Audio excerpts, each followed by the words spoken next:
பரவாயில்ல பிடிச்சிக்கோங்க. ஏய் எவ்வளவு நாள் என்ன ஃபாலோ பண்ற? திடீர்னு கேட்ட எப்படி? 1 2 3 மாசமா ஃபாலோ பண்றியா? அப்ப பேச மாட்டியா?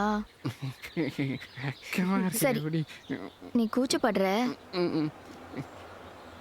நானே சொல்றேன். I love you. சரி நீ லவ் பண்ணிட்டு மேரேஜ் பண்ணுவியா இல்ல டேஷ் டேஷ் டேஷ் பண்ணிட்டு விட்டுருவியா? ஐயோ நிஜமா கல்யாணம் பண்ணிக்கோங்க. அம்மா சத்தியமா? அம்மா சத்தியமா. அப்பா சத்தியமா? அப்பா சத்தியமா. உன் படிப்பு மேல சத்தியமா?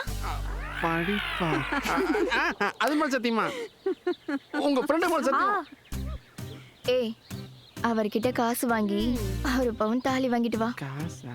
மச்சான் செய்கூலி சேதாரம் எல்லாம் சேர்த்து ஒரு 50,000 கொடுங்க, உடனே வாங்கிட்டு வரேன். அம்மா 50 ரூபாய்க்கே வழி இல்லை. ஏய் சார் அவ்வளோ காசுக்கு எங்கடி போவாரு? கொஞ்சம் கம்மி பண்ணு. சரி ஒரு அரை பவுன். 50ல் பாதி 25. என்ன மாப்பிள்ள? சரி ஓகே, தங்கம்லாம் வேணாம். 2 மாலை ஒரு மஞ்சள் தாலி அது போதும் எனக்கு.